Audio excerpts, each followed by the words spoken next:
You're listening to Silver Moments with Dr. Marsha Baltimore. I want to talk now about the Veterans Group Life Insurance because these men are going into war. And the Veterans Life Insurance will protect their families. God love them if they don't come back. The Service Members Group Insurance, SGLI Life Insurance, is a program of low-cost group life insurance for active duty members of the Ready Reserve, the National Guard, the Commissioned Corps, the National Oceanic and Atmospheric Administration, and the Public Health Service, cadets, midshipmen in 4 service areas, and academies, and members of the Reserve Officer Training Corps. Now, a veteran is also eligible for that Veterans Group Life Insurance if he is being released from active duty under a call order or a duty that does not specify a period of less than 31 days. Then they have other lists of requirements for the eligibility, which you would like to probably read if you are going into combat. The amount of the coverage is very good. It's the Veteran Group Liability Insurance issued to up to $400,000 of group term life insurance for veterans. However, a veteran's group life insurance coverage cannot exceed the amount of the service members, which was when he didn't go into war, coverage that he had in force when he left the service. So if your existing coverage is $400,000, you can insure on your way out of the Army for the same $400,000 under the same group term life. But if your insurance is $200,000, you can't move it to $400,000 after you're out, or even on the way out. It has to be there during your tour.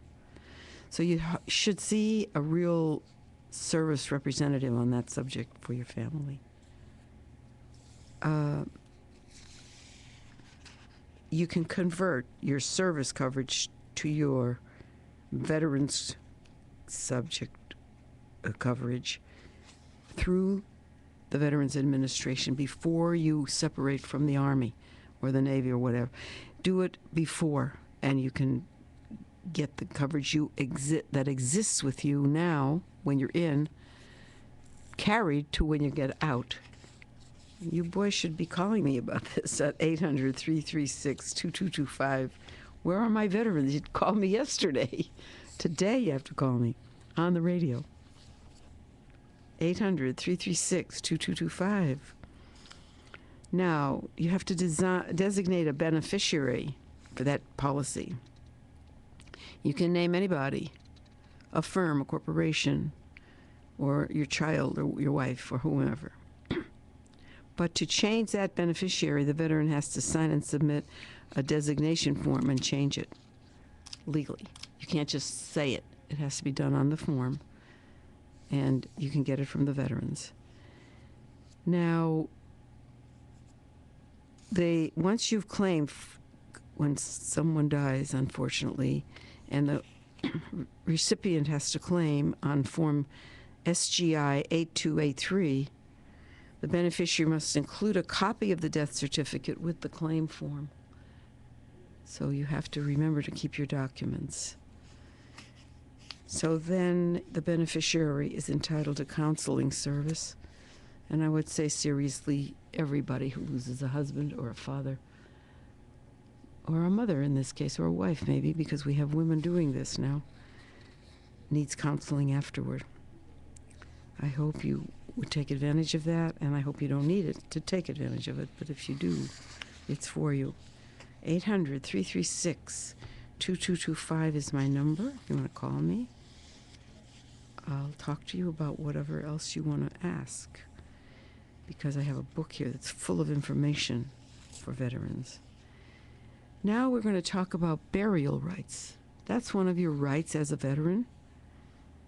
And there's an interesting history of American movement on the veterans' burial rights, which shows how our country was trying all its period of existence to take care of our veterans. Let's go through that a little bit. In 1862, before the Civil War, the United States established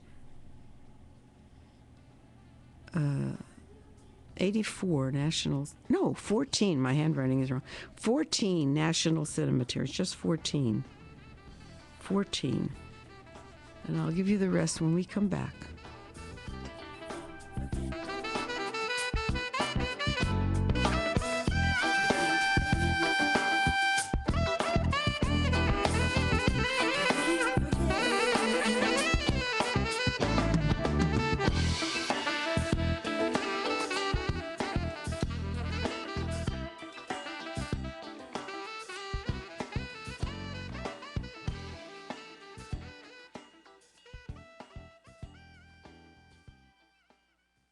Today